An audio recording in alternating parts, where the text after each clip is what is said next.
आप सभी का दिल से स्वागत है। आप कैसे हैं? मुझे आशा है कि आप स्वस्थ और प्रसन्न हैं। आज हम सब मिलकर एक खूबसूरत पल साझा करने जा रहे हैं।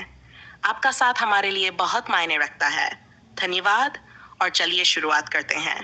विचार को अभिव्यक्त करता है कि कलयुग में वैष्णवी नहीं, शक्ति महारानी ही उपस्थित हैं और मोबाइल के माध्यम से फैलाई जा रही झूठी वैष्णवियों पर प्रश्न उठाता है। कलयुग में शक्ति महारानी की उपस्थिति। आज एक महत्वपूर्ण बात कहना चाहता हूं जो हमारे समय की सच्चाई को उजागर करती है।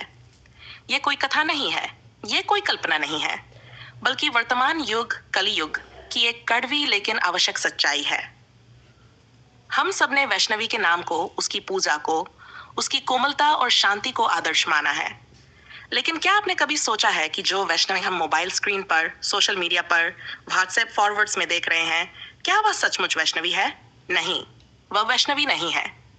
वे छवियां, वे नाम, वे संदेश जिनमें कहा जाता है, आज की रात वैष्णवी आपके घर आएगी। इस तस्वीर को 10 लोगों को भेजो वरना दुर्भाग्य आएगा। यह सब मिथ्या है, भ्रम है और अपवित्र है। कलयुग में वैष्णवी नहीं है, यहाँ शक्ति है। यहाँ इस युग में जब अधर्म अपने चरम पर है, जब पाखंड हर कोने में फैला है, तब हमें शांति नहीं बल्कि जागृत शक्ति की आवश्यकता है।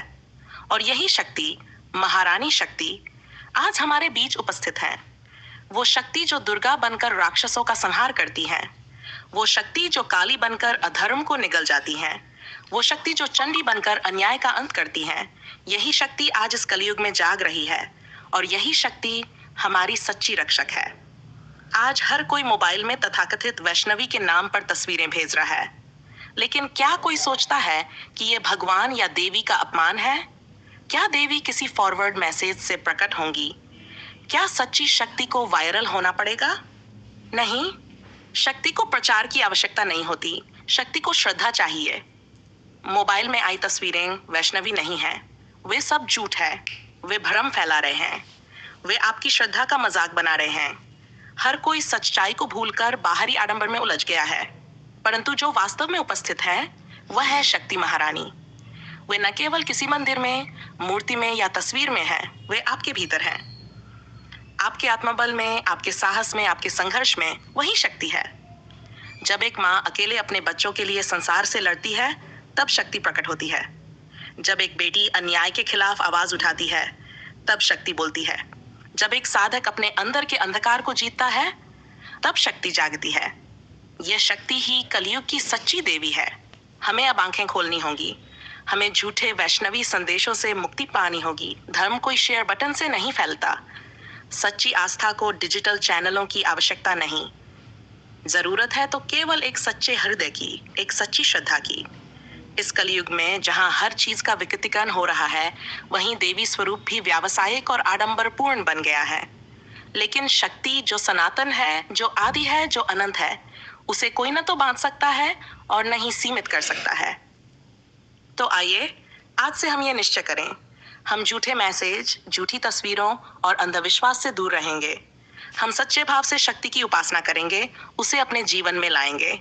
हम समाज में व्याप्त पाखंड को पहचानकर उसका विरोध करेंगे। हम अंदर की शक्ति को जगाकर अपने और दूसरों के जीवन में उजाला लाएंगे, क्योंकि यही समय की पुकार है, यही युग की सच्चाई है। कलयुग में वैष्णवी नहीं है, यहाँ शक्ति महारानी ही है। और जब तक हम इस सत्य को नहीं समझेंगे, तब तक हम अधर्म और भ्रम के जाल में फंसे रहेंगे। है कि कलयुग में शक्ति महारानी का अवतार क्यों हुआ? नारी पर अत्याचार और नारी संस्कृति के विस्मरण के कारण कलयुग में शक्ति महारानी का अवतरण, नारी की पुकार। मैं एक ऐसी सच्चाई को आपके सामने रख रहा हूं जिसे हम सबने अनदेखा कर दिया है। ये कोई पुराण की कथा नहीं है, ये आज के समय की पुकार है। कलयुग में शक्ति महारानी का अवतरण हुआ है और इसके पीछे एक बहुत गहरी पीड़ा है। जब जब धरती पर अत्याचार बढ़ते हैं, जब अधर्म अपनी सीमाएं पार करता है, तब तब ईश्वर किसी न किसी रूप में प्रकट होते हैं। त्रेता में राम आए, द्वापर में कृष्ण। इस बार अवतार लिया है मां शक्ति ने। क्यों? क्योंकि इस बार अत्याचार नारी पर हो रहा है, क्योंकि इस बार शोषण नारी का हो रहा है, क्योंकि इस बार संस्कृति को भूलने वाले खुद वही लोग हैं जो नारी को देवी कहकर भी उसे अपमानित कर रहे हैं। आज की नारी को क्या मिला? सिर्फ संघर्ष। समाज की नजरें उसे काटती हैं, उसके सपनों को कुचला जाता है, उसके शरीर पर टिप्पणी होती है और उसकी आत्मा को बार बार चोट पहुंचाई जाती है। जब हर घर में किसी न किसी रूप में नारी अपमानित हो रही है, तो क्या यह समय नहीं था कि मां शक्ति स्वयं प्रकट हो?